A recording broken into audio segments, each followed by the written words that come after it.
the Braves Clubhouse Report. Glad to have you with us. It's another edition of the Braves Clubhouse Report here on your home of the Braves, the Fan 680 and 93.7 FM. Full house here today as Wiley Ballard and Mark Bowman joining me in studio for the next 30 minutes. Kevin McAlpin here with you as we get you up to speed on all things Braves. Certainly been a busy week of baseball on and off the field. We'll talk about what the Braves have done the last couple of games, bouncing back off that rough weekend against the Houston Astros. Later on, we'll give you a preview of Game 3 of their 4-game set against the Marlins. That comes your way tonight at 7:20 Eastern, 6:20 Central. That puts Domino and I on the air with the Ford Leadoff Show at 6:05 Eastern, 5:05 Central. And then, of course, you'll get Ben Ingram and Joe Simpson with the call. Braves and Fish should be a good pitching matchup. Bryce Elder and Sandy Alcantara. More on that a little bit later on in our show. But, fellas, good to have you both in studio. And, Bo, we were discussing this morning on the morning show about the way that this Braves team continues to show resiliency after what was a rough weekend, 3 tough games that could have gone either way against the defending World Series champs. Your starting pitching was excellent. Your offense was not. And unfortunately, you found yourself swept. But the Braves back-to-back wins, including a really lopsided one behind Spencer Strider on Monday night. Yeah, they've responded really well. It's never easy coming back from the West Coast either. It wasn't just the Astros sitting there. You're coming back from the West Coast. It was they should have won 2 of those 3 games. It very easily could have won those, or could have easily ended up sweeping. Saturday's one bad inning there for Kyle. Right. But look, it wasn't a horrible weekend. I've seen worse. This team has responded in a impressive manner, and more importantly, they just keep getting good starting pitching. And that's as long as you're getting consistent starting pitching, you have that chance to go on those long streaks that they're going to, put you up there at the top of the standings or at least pad a lead as they're trying to do right now. And Wiley, you were in with me on Monday night for the Ford Leadoff Show, and we sort of said it right at the end of the program that every time Spencer Strider takes the ball, something special can happen. And, boy, we saw that the other night. I was sort of looking around the press box, 5th inning, 6th inning. You're going, oh, man, perfect game. No hitter into the 8th. It's become must-see TV. You don't want to be in the concessions, going to the restroom when Spencer's on the mound because every 5 days you got a chance to see history made. Well, and I think we're at a point, across the country that if you're a baseball fan, if your team's not playing at that exact moment, or maybe your team has a big lead or is trailing by a lot, it's hard not to go over and just want to get a couple looks at Spencer Strider. I mean, the guy, what he's done over the last year and a half, we talked about it on Monday. You don't want to take it for granted, but it seems so automatic every time he comes out. And look, pitching, it's a fragile state for any team when it comes to health. But right now, like Bo said, the last week, only team in baseball with a better starting pitching ERA than the Braves is the Toronto Blue Jays. And for me, you're 2-4 in that stretch over the last week, which is disappointing. But like Bowman said, I mean, if you get that type of caliber of starting pitching day in, day out, I mean, the last trip through the order, or I should say through the rotation, you're averaging 6.5 innings with an ERA just over 1. I mean, 1 through 5, looks like one of the best rotations in baseball. And, Bo, you've been fortunate to be around this team for the better part of the last 2 decades. When you think about Spencer Strider and how mature he is and how far he has come in just this last calendar year, you probably put him right up there with some of the better pitchers you've ever seen come through this town, right? Yeah. Obviously, the big 3 was established by the time I got here. But in terms of guys that have been developed here by this organization, Tommy Hanson was special. Brandon Beachy came out of nowhere to put up some incredible strikeout numbers. We've seen Mike Fultonevich. We saw Julio Teheran. This guy is, obviously Max Fried over the last few years. Mike Soroka. Soroka was very cerebral, and it's a different kind of cerebral than Strider, but Strider is, you just hear it. He's different. He's able to simplify the art of pitching at this age, kind of like Greg Maddux was. He understands the approach and how to attack hitters and how to get, he's still, learning how to navigate his way through games. But the fact that he did what he did over these past 2 starts to go back to that attack mode that he was at, that makes him so special. At Clemson, they developed this mindset, this where he acquired it, that every inning you treat like you're a closer. And we've seen that, and it's what sets him apart. But at the same time, while striking out 13 the other night, he got through 8 innings and had 101 pitches. And to take that step and to know that your stuff is so good that at 0-2 you can still attack guys and not nibble and go here and get deep into counts. He stands out from every one of those prospects I mentioned, and I do expect for the next 5, 6, 7 years, however long he's here, maybe much longer than that, we're going to be talking about how special he is and where his career's heading towards that legendary status.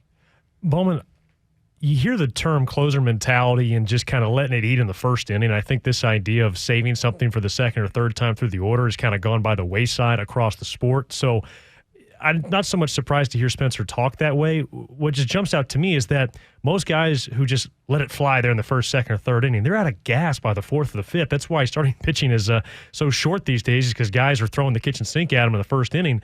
Why is he able to get so deep into games? Yeah, he's something special. It was easy. It was lazy on my part to say, and all of us would say, "Oh, he's a closer." And that's when I really started really like Spencer Strider, basically when he told us, hey, look, all you doctors that know how long an arm or how strong an arm can be, how durable an arm can be, I'll take care of it. I know myself better. The kid has incredible confidence, and he does take care of himself. And it's a simple delivery. There's nothing about that delivery that seems alarming in terms of injuries. But he's different. How he can take that approach in the first inning and still be throwing 98, 99 miles an hour on his 100th pitch, it's a freak of nature. Well, and you weren't the only one, though, saying he was probably going to be a closer with that stuff. I mean, I remember when Aroldis Chapman came up 10 years ago in Cincinnati, and it was boom, you're in the bullpen. I think there are some folks in Cincinnati who want to play the what-if game. What if we'd given him the chance to be a starter? Could he have turned into something special? So, credit to Spencer. And, again, I mean, that's just one piece of this 5-man rotation that's firing all cylinders. And it's funny, guys, because go back a little less than a year ago when Spencer was coming out of the bullpen, Bo, there was the talk, well, where is he more beneficial for this roster? Is it in the rotation, or do you leave him in the pen? Because he was such a great weapon to have. And now you look back at all he's accomplished. First Braves pitcher in franchise history with 9 or more starts, with 9 or more strikeouts. He surpasses Hall of Famer John Smoltz every time he goes out there. Fastest to 200 strikeouts, and he wasn't even a starter all year. Isn't it amazing that a year ago we were sort of having that banter of, well, where could he be a better fit? Well, obviously, it's in the rotation. The Braves made the right call on that one. Yeah, like you said, it's been 25 career starts, and right now he's in a stretch of 9 consecutive 9 strikeout games. There's only 2 pitchers in history who have had longer stretches. Chris Sale had 10 in 2018, and Nolan Ryan had 11 in 1977. This kid, he's doing things that this game hasn't seen before. It's like you said, it's the best way to put it. It's must-see TV. Mm-hmm. I mean, there is something special about this Braves team because Ronald Acuna is must-see TV. Spencer Strider is must-see TV. Austin Riley is a legit MVP candidate. Matt Olson could hit 40 homers as well. Sean Murphy, what he's doing, there is so much to like about this team right now. I'm really looking forward to when they get healthy. Yeah, and that should be soon. We know Michael Harris starts a rehab tonight with Gwinnett. Bo, if you had to look into a crystal ball, maybe Friday or Saturday in New York, does that seem realistic for when we see him back in the Brave lineup? Yeah, I haven't looked at the weather in Gwinnett. Obviously, tonight you want to get him at least one game, maybe 2 games. I would be surprised if he's not in the lineup Friday night in New York. That's what it feels like. That would be great to have him back, as the Braves will see the team that's a couple of games behind them in the standings. Braves and Mets coming up this weekend. All right, when we return, we're going to take you inside the clubhouse following last night's win. We're going to hear from Brian Snitker, get his thoughts on Ronald Acuna, who, hard to believe, celebrated 5 years in the big leagues already. We'll also hear Snit's thoughts on Kevin Pillar about the job he's done, and we'll check in with Charlie Morton as well. Don't go anywhere. We're back after this on The Fan. Glad to have you with us on a Wednesday afternoon. Braves Clubhouse Report continues with Wiley Ballard and Mark Bowman. I'm Kevin McAlpin. Braves looking to make it 3 in a row over the Marlins coming up tonight. And, of course, starting pitching has been the story first couple of games of this series, as well as the offense. Boy, 11 runs in Game 1. That was an 11-0 victory. And then last night, 3 more homers, couple from Ozzie Albies, who, Wiley, when you look at the numbers that Ozzie has been putting up here all of a sudden, 7 home runs on the season, most homers by a second baseman in all of Major League Baseball. So, again, another guy this time last year wasn't fully healthy, but, boy, Ozzie looks the part here in 2023. Yeah, he's got 5 home runs last 10 games, most RBI in the last 10 games since April 15th. Now, obviously, that misplayed triple there on a Monday night helped him out a little bit. But, no, I think the contact's been better, and, we're used to seeing Ozzie really rake from the right side against lefties, and I think he's hitting around 400 this year against left-handed hitters. So you want to see him getting going from the right side, but again, this Braves lineup's got so much talent in it, it seems like you're always going to have 1 or 2 guys that are running really hot. And if you ever get 4 or 5, then you're looking at clearly one of the best offenses in baseball. Well, Bo, one of those guys that's running hot here this year is Ronald Acuna Jr. He's a man on a mission. You look at what he's done in the first inning. I mean, this guy just continues to find ways to get on base, steal bags, put himself in scoring position. That's what happened last night. And I know you were asking the questions a lot last night about 5 years already since he debuted at Great American Ballpark in Cincinnati. Hard to believe, isn't it? Yeah, it really is. And, the incredible thing is you think about all the expectations that surrounded him, that, when he entered the game, and even during that first year, and he continues to probably exceed those expectations, if possible, since they were so lofty. But, I mean, this is one of the most special talents this game has ever seen. He's played 538 games. He got his 120th steal last night. So he's got 123 homers, 120 steals. That's the fastest anybody has ever gotten. Fewest games to 120 steals and 120 homers. There's only one other guy who's done it in less than 600 games. Ronald did it in 538. The only other guy to do it in less than 600 games, Eric Davis, did it in 559, I believe. How about that? Think about that. I mean, that's, he misses a year. That's obviously he would have done this at 20, maybe 23, 24 years old. The good thing is that he's healthy. We're seeing how special this guy is when he can run like he does. I'm not worried about him only having 3 homers right now. That the homers are going to come. They'll come in bunches like they often do. He's going to make that run for 40-40 this year. Yeah. It's going to be. It might be 40-60. I mean, watching him run. First of all, he's getting on base. What is it? It's 430 on base percentage or something like that. He's getting on base with, high frequency, and he's taking off and enjoying this new landscape that allows you to maybe run a little more freely. Well, as he should. And after the game last night, I know Brian Snitker was asked about Acuna and how his game is really firing on all cylinders right now. It's just so good to see him whole again. And, the legs are good and stealing bases and just the at-bats are really good, playing great defense, gold glove defense. So, his whole game's pretty good right now. And, Wiley, I don't think you chalk this up to bigger bases. This is just a guy who's healthy and really is determined to be that MVP caliber player he was a couple of years ago when he got hurt. Yeah, I think if anything, it's as much the bigger bases as it is the disengagement rule, right? Mm-hmm. And I think most teams are more willing to give guys the green light, and I think Ronald's taking advantage of it. And I tell you, if I'm Theo Epstein or Rob Manfred, and we're talking about these rule changes, I think Ronald Acuna Jr. is one of the poster child for why you wanted to change the rules. And it goes back to the must-see TV part of this Braves team where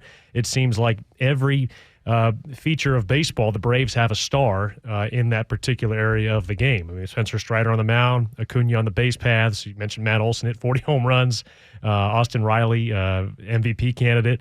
And then you got Sean Murphy with a hose behind the plate, hopefully slowing down some opposing base stealers. And, you talk about all the stars that are on this team, but they've also been without a number of those guys who have been injured. So you've seen guys like Sam Hilliard and Eli White step up and Kevin Pillar as well. And after the game, Snit went on to talk about Pillar putting his body on the line there late in the game. I mean, he's done that his whole career. I mean, he has no regard for his body. I mean, he lays it out there. He plays very hard. That's what I've always respected about it. So, him in the minor leagues years ago in AAA and just watching him play. And it's all about the team and about winning the game for this guy. I was excited when Alex signed him. That's a great piece to that makeup, and the substance that comes with that guy is really, really good. And, Bo, you were in Northport for the duration of spring training, and we heard very early on Pilar was going to be a World Baseball Classic guy, and he said, you know what, I want to be here.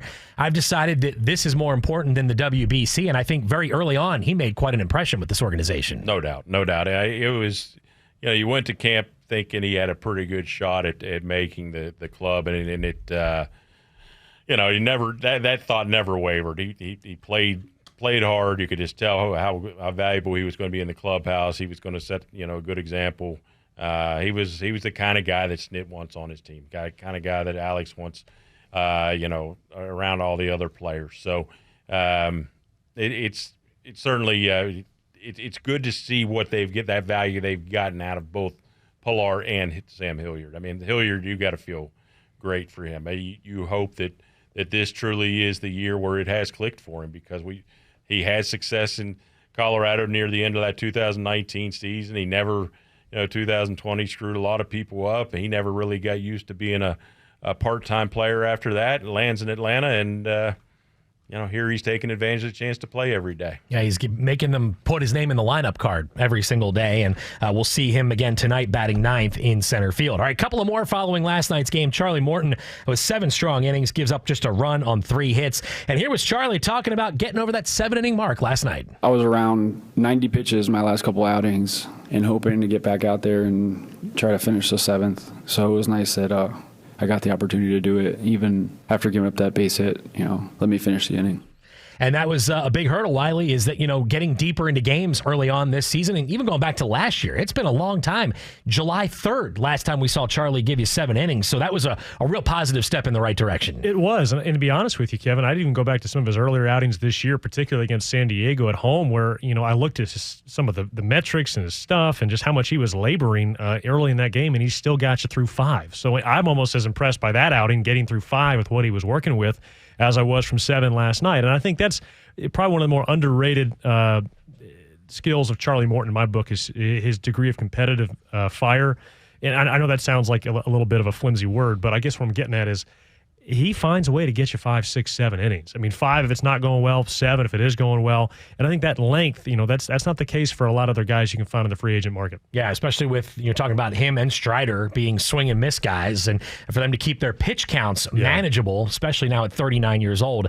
That was great to see from Charlie. So your bullpen's in great shape for tonight. And one more from Charlie, as he went on to talk about just being part of a really group of guys in this rotation. For me as a baseball fan, I like watching that. As a teammate and a friend, I like watching that and pulling for guys and seeing guys, develop at the big league level, have success at the big league level. That group in there, talent aside, some of those guys are pretty well established, and to have the quality of character that's in that room is really special. And we'll see another one of those guys tonight, Bo, as Bryce Elder gets his chance against Sandy Alcantara. Elder, to me, if you talk about surprise storylines in the first month of the season, it was what you got from Orlando Arcia. I'd throw Sam Hilliard in there, but equally as impressive is what we've seen from Bryce Elder so far. No doubt. I mean, you could make an argument that Bryce Elder's been the most valuable player on that team, because he stabilized that rotation in an area where, at a time when they needed it. Not only did he come up here and fill innings, he filled those innings in a quality manner. Max Fried's a Cy Young candidate. Spencer Strider may be the best starter in baseball, and Bryce Elder has been as valuable as either of those two guys, just because, he came up here and filled that hole.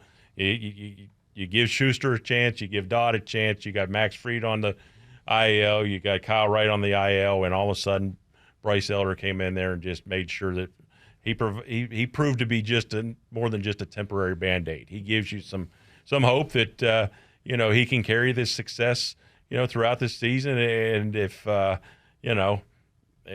long as he can, and gives Mike Soroka more time to get ready down there at Gwinnett. And hey, look, at some point in time, if Bryce Elder continues this and Michael Soroka's healthy, there's nothing wrong with a 6-man rotation here and there. Especially at a spot here like you are right now, where you're in the midst of 17 games. That's where we're heading in this, max effort game. the Astros, I think I looked it up, they had 24 or 25 starts total made on regular rest last year.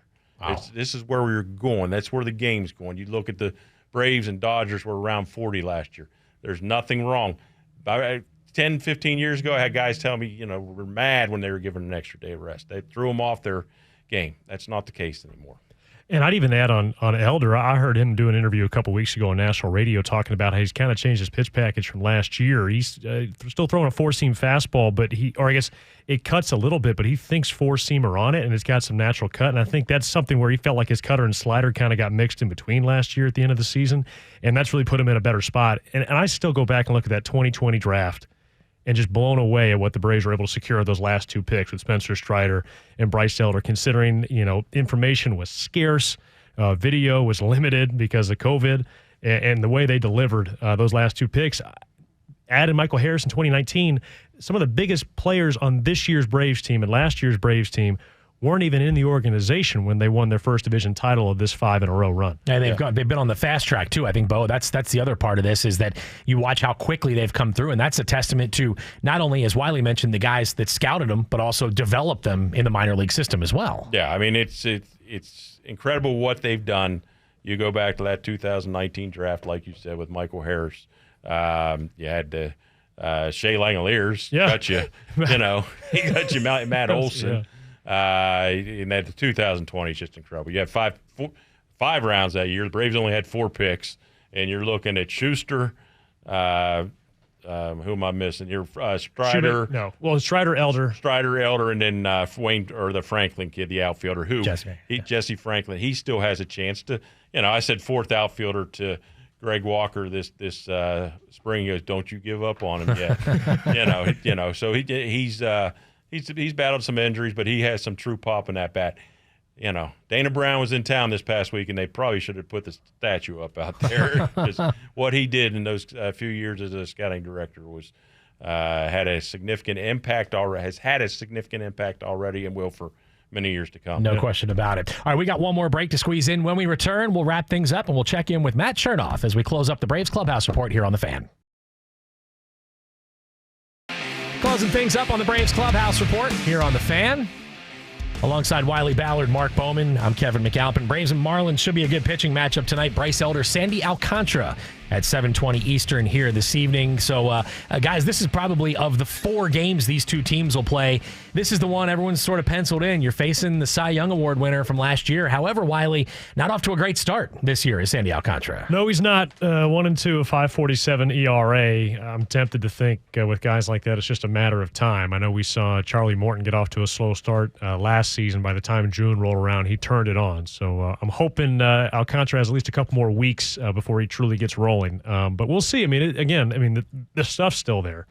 So it'll be a challenge to the Braves offense. Well, the question I have, Bo, is if he's in trouble early, is there a shorter leash tonight for a guy like Alcantara who's been banged up a little bit, hasn't really looked like himself? That's, I guess, one thing to keep an eye on tonight. If the Braves do what they've done to a lot of teams, score early, how quick is the hook from Skip Schumacher tonight? Yeah, I mean, I think there's, the eyes are a little bit, you're monitoring his velocity and all that kind of stuff a little closer just because he had the biceps, what they call it, whatever. Tendinitis, whatever they called it there last week. And I think you watch that, in terms of, do you lift him early? Well, not comfortably, given that you've already dipped into your bullpen these first 2 games pretty well. So you got that other game the next day. Bigger question, do you let him face Marcell Ozuna if you have a base open? I mean, that's... 6 for 13 lifetime. I don't know if you want to deal with that. If you're Schumacher over there in that Marlin dugout, you got Marcell who's just... with 2 hits, Marcell can cross over the 100 plateau in the batting average. So I think you have to treat him very carefully. Very carefully. Well, what about the fans that think that the Braves are just holding on to him until May 17th? I saw that on your timeline. For health insurance and pension. Why, can I ask you a question? Because I know you have fun with it. Why do you engage that? Because I saw somebody wrote, well, it's for his pension and his health insurance. And Bo wrote back something like, I think the $65 million they've given will well cover Cobra if he needs to get insurance somewhere else. And then somebody else comes back and says, well, it's goodwill for the agent to get other players. Okay. No, I'll go get my philanthropy points elsewhere. Exactly. But what a weird response from a fan who's knows the date of when his health insurance I was like, okay, I didn't see that one coming. Yeah, I don't know that the Braves owe Marcell to get him to that point. I think it's... Like I said, if he's out of work, Cobra is expensive. He can afford it. Yeah, no doubt about it. What's coming up on the big show this afternoon, my friend? What is today? Oh, today's NFL Draft Eve, isn't it? How about that? Yeah, so we'll get into all the different fun rumors the night before the draft, what the Falcons are looking for at number 8, and we will celebrate a Trey game winner last night as well. Game 7! No, Game 6. Game 6. It's Game 6. I wish you guys were there, but everybody knows that we got your support. We're going to feel it on Game 7. We love you. Okay, Zaza hasn't been here in 16 years. Are we not surprised he didn't run for public office at some point or something? Good old Zaza. I mean, that speech... It's great. What if if they win tomorrow night, who would make the Game 7 on? Like Zaza did that on court. Oh, on Game 6, yeah. After Game 6, After Zaza Game 6. on the mic inside. At that point, Philip Serena's like, Game 7! Who would do that? Nothing easy. Hey, man, it's so funny. Only the person. Maybe Marcell. No, that's a health risk. He could cost himself the insurance. Oh, my God. Well, they do have a day game. Yeah, they do have a day game tomorrow. All right, well, listen, that's gonna do it for us. Wiley, Bo, enjoyed it as always, fellas. We'll do it again real soon.